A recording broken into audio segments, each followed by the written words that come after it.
अब देखते हैं खबरों को विस्तार से और सबसे पहले बात कर्नाटक के रण की, जहां पर चुनाव प्रचार जबरदस्त चल रहा है और कांग्रेस को यू टर्न लेकर बैकफुट पर आना पड़ा है। कर्नाटक विधानसभा चुनाव के लिए प्रचार लगातार पकड़ रहा है जोर। सभी पार्टियों के बड़े नेता चुनाव प्रचार में जुटे हैं, तो लगातार वहां पर चुनाव प्रचार जोर पकड़ रहा है और प्रधानमंत्री नरेंद्र मोदी समेत सभी नेता जुटे हुए हैं। प्रधानमंत्री नरेंद्र मोदी की ताबड़तोड़ रैलियों और कई रोड शो से कर्नाटक का चुनावी माहौल और अधिक गरमा चुका है। आज भी कर्नाटक में प्रधानमंत्री नरेंद्र मोदी की चुनावी रैलियों का कार्यक्रम बेल्लारी में रैली कर चुके हैं और तुमकुरू में भी जनसभाओं को संबोधित करने वाले हैं। भाजपा के राष्ट्रीय अध्यक्ष जेपी नड्डा का भी आज कर्नाटक में 2 रैलियों और 1 रोड शो का कार्यक्रम। सत्ताधारी पार्टी भाजपा के अध्यक्ष जेपी नड्डा का रायचूर में रोड शो और साथ ही कोपल्ला और कलबुर्गी में जनसभाएं। वहीं भाजपा के वरिष्ठ नेता और केंद्रीय मंत्री अमित शाह की भी कर्नाटक के रायचूर में 2 जनसभाएं हैं और कोपल में भी 1 चुनावी रैली है उनकी। बात विपक्षी पार्टियों की करें, कांग्रेस और जनता दल सेक्युलर के वरिष्ठ नेता भी अपने अपने प्रत्याशियों के पक्ष में चुनाव प्रचार में जुटे हुए हैं। कांग्रेस की तरफ से प्रियंका गांधी और राष्ट्रीय अध्यक्ष मल्लिकार्जुन खड़गे और प्रदेश अध्यक्ष डीके शिवकुमार के कई चुनावी कार्यक्रम चल रहे हैं।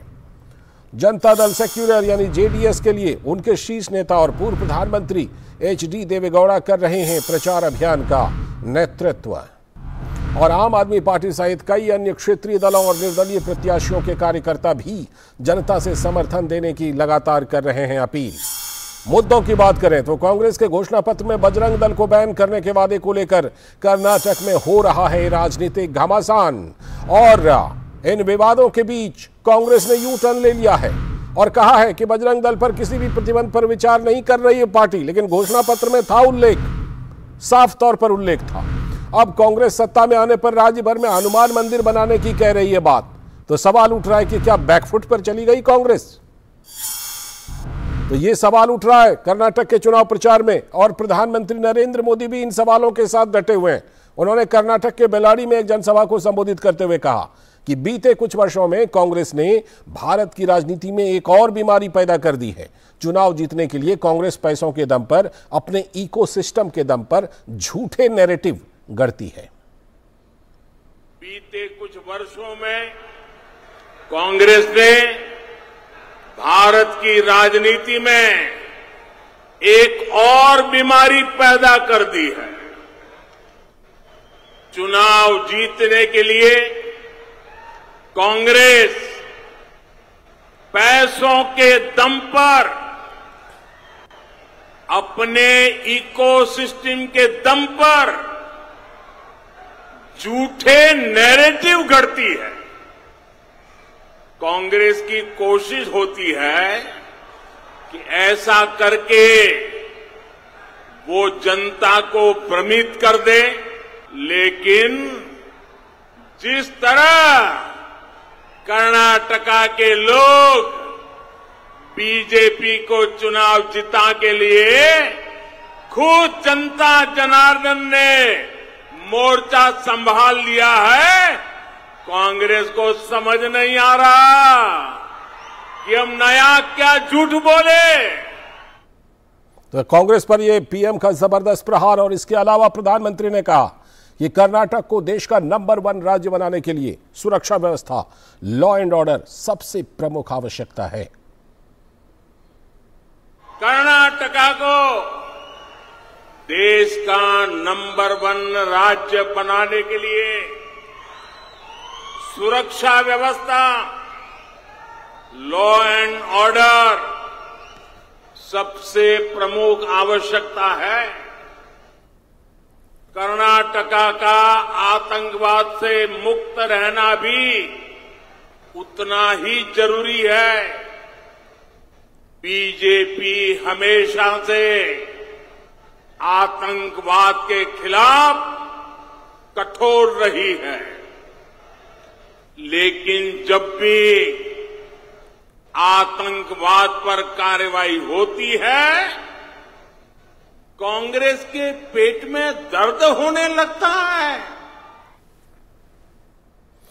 तो प्रधानमंत्री का जबरदस्त प्रहार, और हमारे संवाददाता शैलेंद्र मिश्र हमारे साथ जुड़ चुके हैं कर्नाटक के चुनावी रण को वो बिल्कुल कवर करने के लिए, वहां पर जमीनी हालात की जानकारी देने के लिए मौजूद है।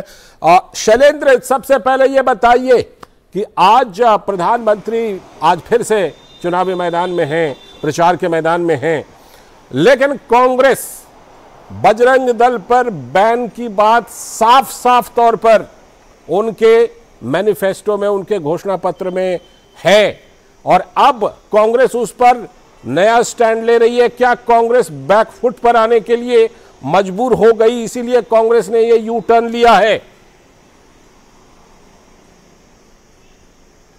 देखिए लालचंद्र, इसमें कहीं कोई संदेह नहीं कि जैसे ही घोषणा पत्र में कांग्रेस ने यह बात कही कि सत्ता में आने के बाद वो बजरंग दल पर प्रतिबंध लगाएगी, तब से ही हम देख रहे हैं कि राज्य भर में जो प्रतिक्रिया देखने को मिली, बजरंग दल और विश्व हिंदू परिषद के कार्यकर्ताओं ने प्रदर्शन किया, बीजेपी आक्रामक हो गई, लोगों की भी जो प्रतिक्रिया आई उससे जो फीडबैक मिला कि कांग्रेस की इस घोषणा पत्र में ये जानकारी जो दी गई, ये जो जिक्र किया गया कि बजरंग दल पर प्रतिबंध लगाने की मंशा है कांग्रेस पार्टी के, इसको राज्य की जनता ने ठीक से नहीं लिया है। उसे लगता है कि कांग्रेस का ये जो फैसला है, कांग्रेस ने ये जो जिक्र किया अपने घोषणा पत्र में, ये कतई उचित नहीं है। और यही वजह है कि अब हम देख रहे हैं कि वीरप्पा मोइली कुछ और बात कह रहे हैं, डीके शिवकुमार कह रहे हैं कि हनुमान मंदिर बनाएंगे, तो एक डैमेज कंट्रोल की कोशिश दिखाई देती है। और निश्चित तौर पर इस मुद्दे पर कांग्रेस पार्टी बचाव की मुद्रा में है और बैकफुट पर है, क्योंकि जब घोषणा पत्र में जिस बात का जिक्र कर दिया गया और उस पर सफाई देनी पड़े, तो ये अपने आप में साबित होता है कि उस मुद्दे पर कांग्रेस पार्टी को ये लगता है कि अब एक तरह से उस पर डैमेज कंट्रोल करने की कोशिश करनी चाहिए। यही वजह है कि कहा जा रहा है कि हनुमान मंदिर बनाया जाएगा, इस तरह का बैन का कोई प्रतिबंध लगाने का इरादा नहीं है। तो फिर आपने घोषणा पत्र में इस बात का जिक्र क्यों किया? और हम जानते हैं कि कर्नाटक की जनता की तरफ से भी जो प्रतिक्रिया आई है वो भी कांग्रेस के लिए ठीक नहीं है इस मुद्दे पर, तो लिहाजा निश्चित तौर पर कांग्रेस बैकफुट पर भी है, बचाव की मुद्रा में भी है बजरंग दल पर बैन के मामले को लेकर। तरह से कि कांग्रेस ने ये यू टर्न लिया है, इसका मतलब यह कि प्रधानमंत्री नरेंद्र मोदी समेत भारतीय जनता पार्टी के बड़े नेताओं ने और कार्यकर्ताओं ने जिस तरह से इसे मुद्दा बनाया, उसको लेकर कहीं ना कहीं कांग्रेस को अपनी गलती का एहसास हुआ है। लेकिन सवाल है कि मुद्दे तो कई और हैं। इस पर यू टर्न लेने के बाद भी मुस्लिम आरक्षण का मुद्दा है, जिस पर कांग्रेस कह चुकी है कि वो आकर इसे बहाल करेगी। क्या इन सारे मुद्दों पर कांग्रेस को लगता है कि वो कहीं ना कहीं उसने सेल्फ गोल भी किया है? देखिए, राजनीतिक समीक्षक इस बात की समीक्षा करेंगे कि क्या यह कांग्रेस का सेल्फ गोल है, लेकिन जब बात निकली है तो हम देख रहे हैं लालचंद्र दूर तक जा रही है। जब आप बजरंग दल पर पीएफआई से तुलना करते हुए प्रतिबंध लगाने की बात कहते हैं, तब फिर आतंकवाद को लेकर आपका क्या दृष्टिकोण है, आपकी क्या नीति रही है, उसका पूरा एक बैकग्राउंड, पूरा एक इतिहास बीजेपी सामने रख रही है कि राजस्थान में आपने क्या किया। जब आतंकवाद के खिलाफ कठोर कार्रवाई होती है तब आप चुप्पी साध लेते हैं। जब भी कोई एक ऐसा नैरेटिव सामने आता है तब उस नैरेटिव के खिलाफ एक नैरेटिव खड़ा करने की कोशिश होती है कांग्रेस पार्टी की तरफ से। तमाम आतंकवादी जो संगठन है, उनसे जुड़े लोग हैं, उनको आपकी सरकार में छोड़ने की कोशिश करने का काम किया जाता है। तो क्या कांग्रेस पार्टी की आतंक को लेकर कठोर नीति नहीं है, नरम नीति है? और तुष्टीकरण को लेकर हमने देखा कि आज प्रधानमंत्री ने हमला भी बोला और कहा कि तुष्टीकरण को लेकर जो कांग्रेस पार्टी की नीति है, तो निश्चित तौर पर जब बात निकली है बजरंग दल को लेकर, तब हम देख रहे हैं कि बीजेपी सारे उस बयानों को, मुद्दों को सामने रख रही है जो कांग्रेस पार्टी समय समय पर देती रही है या कांग्रेस सरकारें जिन कदमों को उठाती रही है। तो बीजेपी का यह कहना है कि आतंक के विरोध में कदम उठाने का मामला हो या फिर आतंक के खिलाफ कार्रवाई करने का मामला हो, हमेशा कांग्रेस पार्टी ने बतौर जब सत्ता में आने के बाद कोताही बरती है। उनके नेताओं ने बयानबाजी से तुष्टीकरण को बढ़ावा दिया है। अब तो वो घोषणा पत्र में भी इस तरह की बातें कह रहे हैं। निश्चित तौर पर कांग्रेस पार्टी को घेरने का एक बड़ा मौका हम देख रहे हैं कि बीजेपी को मिला हुआ। लालचंद जी बिल्कुल, ये बड़ा मौका मिला है और आप लगातार वहां पर चुनाव प्रचार के रंग को कवर कर रहे हैं। प्रधानमंत्री नरेंद्र मोदी, राष्ट्रीय अध्यक्ष जेपी नड्डा, अमित शाह, प्रियंका गांधी, मल्लिकार्जुन खड़गे, तमाम बड़े नेता वहां पर प्रचार कर रहे हैं। क्या लगता है कर्नाटक की जनता की भागीदारी कैसी दिखाई पड़ रही है लोकतंत्र के इस महाउत्सव में, शैलेंद्र? जी देखिए, कर्नाटक हम जानते हैं कि बहुत समृद्ध एक तरह से कहें राज्य है और बीजेपी उसे नंबर 1 बनाने की बात कहती है। एक समृद्ध परंपरा भी रही है कर्नाटक की। हम देख रहे हैं कि चुनाव प्रचार में जनता सबको सुन रही है, समझ रही है।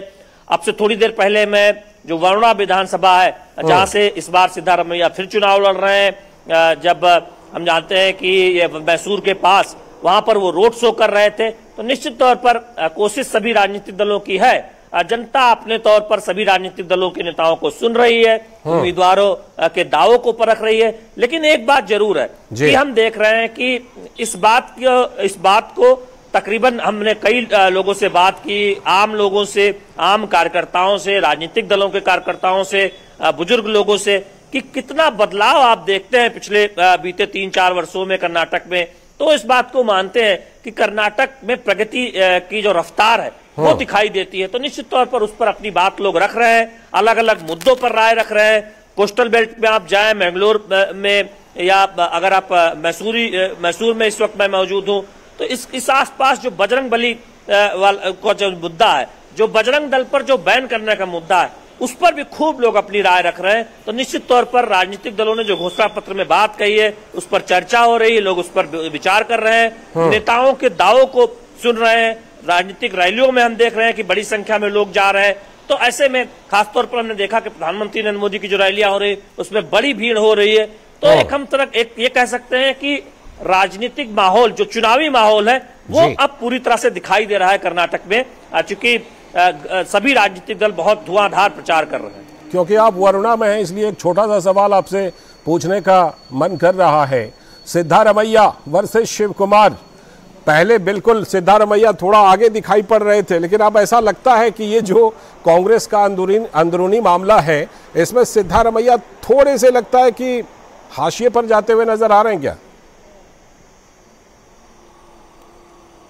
ये देखिए, काफी रोचक लड़ाई है। अगर हम वरुणा की बात करें, बीजेपी ने अपने एक मंत्री को, वी सोमन्ना को मैदान में उतारा है, और ऐसे में हम देख रहे हैं कि सिद्धारमैया खुद अपने घर की सीट पर एक कड़ी लड़ाई में फंसे हुए नजर आ रहे हैं। पहले बदामी से वो चुने गए थे, बेटे ने उनके ये सीट जीती थी, इस बार खुद वो वरुणा से लड़ रहे हैं। ये हम वरुणा में भी ये देखते हैं, जब हमने सवाल किया कि डीके शिवकुमार और सिद्धारमैया में एक तरह की प्रतिद्वंदता है, कांग्रेस कार्यकर्ता कह रहे हैं कि नहीं, ऐसी कोई बात नहीं है। लेकिन जब हमने कहा अच्छा मुख्यमंत्री का उम्मीदवार कौन होना चाहिए, तब तमाम वहां जो कांग्रेस कार्यकर्ता थे, जो सिद्धारमैया के समर्थक थे, वो कह रहे थे कि सिद्धारमैया। तो एक तरह से ना कहते हुए भी कि मतभेद है या फिर प्रतिद्वंदता है, वो बॉडी लैंग्वेज और जो आवाज आ रही थी, जो नारे लग रहे थे, उससे साफ जाहिर था कि एक गुट है सिद्धारमैया का, जो चाहता है कि सिद्धारमैया मुख्यमंत्री पद के उम्मीदवार हो या फिर कांग्रेस की सरकार आने पर वो मुख्यमंत्री बने। तो निश्चित तौर पर वो एक गुट दिखाई देता है। और जब आप वरुणा में आते हैं तो स्पष्ट तौर पर इसकी चर्चा भी होती है। हालांकि कांग्रेस के नेता इसे खुले तौर पर मीडिया के सामने स्वीकार नहीं करते, लेकिन पूरे कर्नाटक में ये नजर आता है। और इस बार तो बड़ी रोचक लड़ाई वरुणा में है, जहां घर की सीट पर हम देख रहे हैं, जो अपनी सीट है उनकी, वरुणा की सिद्धारमैया, उस पर उन्हें खूब पसीना बहाना पड़ रहा है। हमने रोड शो भी देखा आपसे थोड़ी देर पहले, वो रोड शो कर रहे थे सिद्धारमैया। सीट काफी रोचक लड़ाई में दिख रही है। ठीक, बहुत बहुत शुक्रिया शैलेंद्र जुड़ने के लिए इस खबर पर। आगे भी हम आपसे जानकारी लेते रहेंगे कर्नाटक चुनाव से जुड़ी हुई। बहुत बहुत शुक्रिया फिलहाल। और अब